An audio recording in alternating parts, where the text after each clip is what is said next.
Hey everybody, this is Tim Mai, and I have Chuy Terrazas here with me as well as Isabella, that's Chuy's daughter, and our friend Thad. We are doing some driving for dollars right now, and we're in a neighborhood that Chuy owns 5 apartment buildings in this neighborhood. River Oaks. River Oaks. No. Yes. Chuy, what kind of neighborhood is this? Now this is a traditional low-income neighborhood in Houston, and we just passed a complex that sold recently for about $25,000. There's $25,000 per unit. Per unit. Yes, not the whole, yes, $25,000 per unit. And we're pulling up here to one that I bought a few years ago. It was purchased as a foreclosure, and you know what's actually fascinating is it already had fairly new shingles. There was very little needed cosmetically, and it was just poorly managed, and the bank had to take it over because people couldn't make the payments. Mm-hmm. So this was at a time when there was a lot of bankers trying to get rid of their REOs, and at this time we actually closed 5 apartment complexes in the span of 60 days, and there was just so much activity. And what was really, really neat is you and I have talked about how when the deal is great, the money will be there. You know? And it's just about finding the deal, the numbers make sense, and this was one of them. We found this about $10,000 a unit, and recently sold it for over 20, roughly about 23 a door. So there was, doubled our money and made the cash flow along the way. And, so how many units is this? This was 28 units. 28 units, okay. So you bought it for 10 a unit, mm-hmm. So that's about $280,000. Mm-hmm. And then you sold for $23, $23,000 a unit, $23. $23,000 a unit, 28, what is that? $640,000. So when you bought it, what was the vacancy rate and occupancy rate, and what was it when you sold it? So it's actually interesting because it was full, but not everybody was paying. That was the problem. It was physically it was 100%. That's why we also look at economic occupancy. You know, the economic occupancy was 50%, but there was plenty of bodies in the place. So step one was moving out the people that weren't paying rent and going in and doing those make-readies, and then moving in good families. Fortunately, this area has a reputation for having a lot of good families, a lot of good hard-working families. And one quick thing I want to share about this neighborhood, what I love when people ask, hey, aren't you worried about a downturn, or aren't you worried about when the economy goes sour? Well, the clientele we're serving here are your working class folks. Most of these people are making minimum wage or close to it. And I always like thinking, when's the last time you heard the government say we're lowering minimum wage? You know, they don't lower minimum wage. When there's cutbacks, it's the middle class that are typically hit. Upper class, they're probably going to still be okay. But the middle class are the ones that tend to say, we got to scale back. This type of properties really stay fairly full if they're being run right, if they're priced right, if you're taking care of the maintenance. So. Gotcha. Yeah. And what kind of cash flow are you like for example this property? What kind of cash flow did you get from this? Well, traditionally they're all making roughly $100 a door. So 28 unit complex, you can expect to be making roughly $2,800 net $2,800 a month. Okay, great. So let's go down the street. We've got another one right over here. Awesome. Okay, and Isabella, I'm gonna catch you on the spot here. What have you learned from this property out of the years that your dad have owned this? That even though they might be full, it still doesn't mean you're gonna get cash flow, because some people still don't pay their rent, and you just are gonna have to evict them. A 12-year-old real estate investor. By the way, if you flash this way, this complex, at the same time that we bought that one for 10 a unit, this one was selling for $10,000 a unit. This one was selling for $20,000 a unit. It's amazing. There's people buying properties at all levels, and I wonder when that happens. I think, golly, that guy's got to be losing money.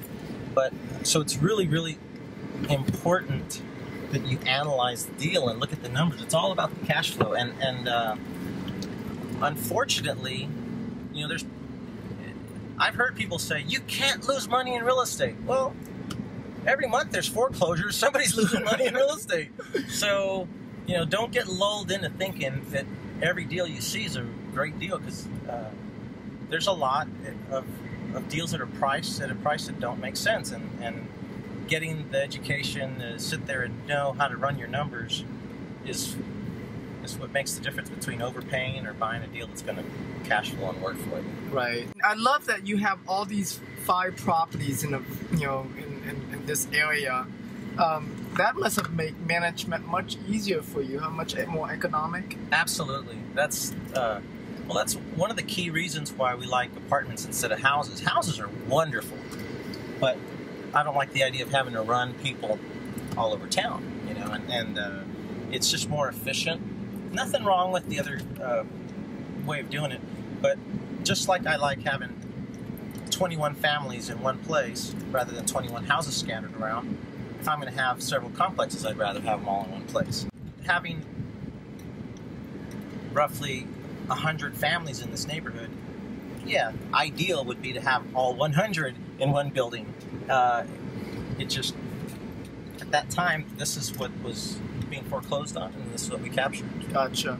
And do you manage these properties yourself or your company, or do you outsource it to a property management company? I outsource to a property management company.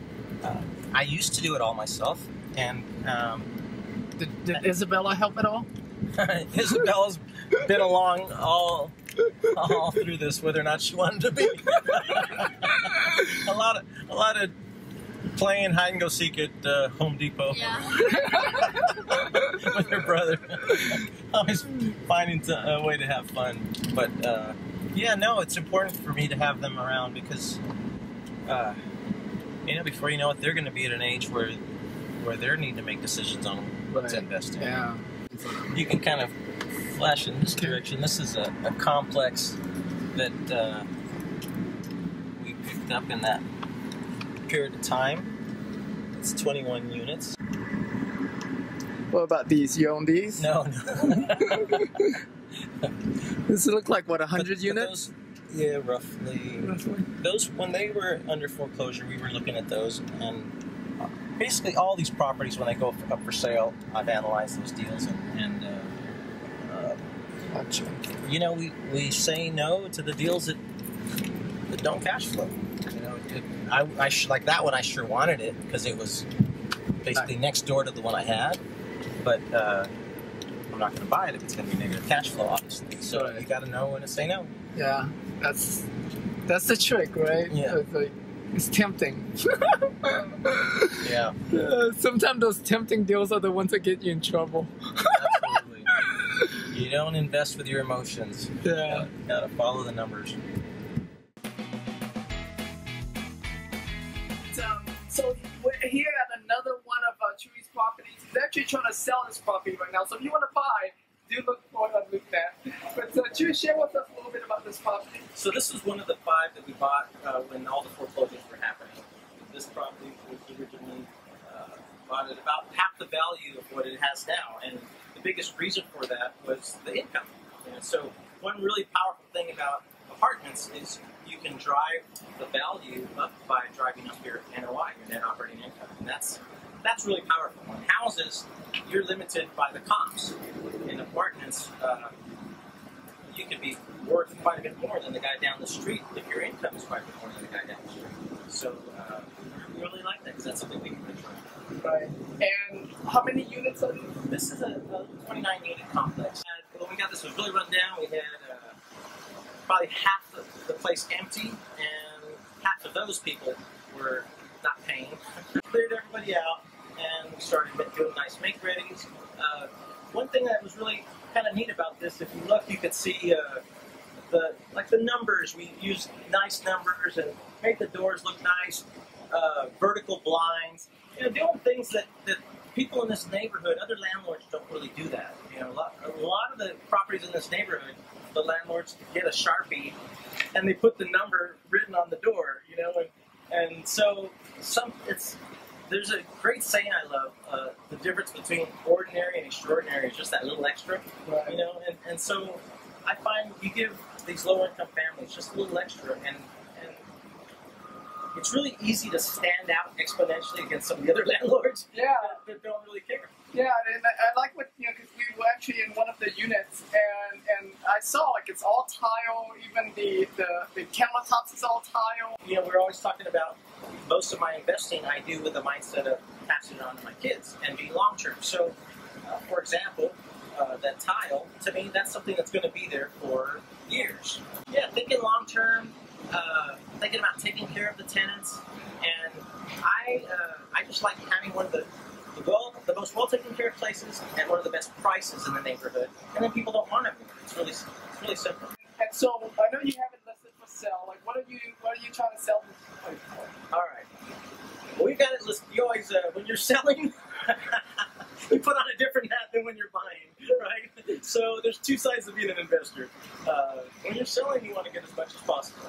So we have it listed at $30,000 a door, $30,000 a unit. The beautiful thing is, it all depends on the cap rate somebody wants. You know, there's people that buy things at, I saw stuff last night at a 5 cap.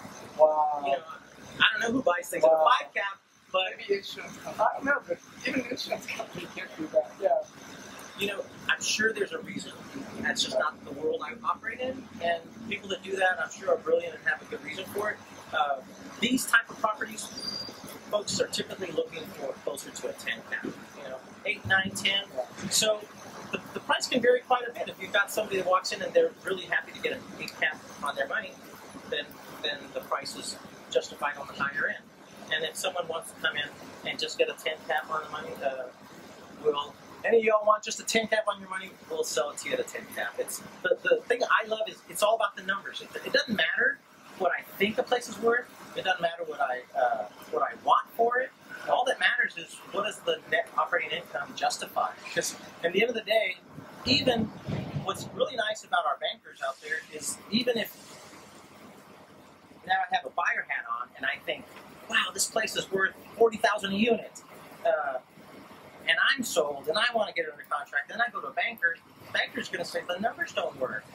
So that really takes a lot of the fear out of it. If the numbers don't work, you don't do the deal. Isabella, did you pick out the door colors? No, but we helped pick out the numbers, the ceramic tiles, because it looks a lot nicer than just writing them with a black Sharpie on the doors. Awesome. Yeah. So Yeah. cool.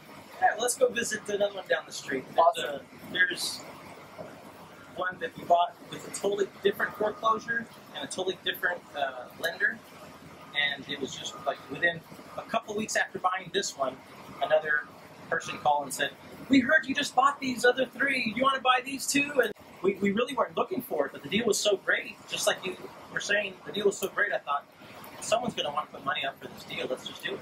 So yeah, we went for it. All right, let's head there now.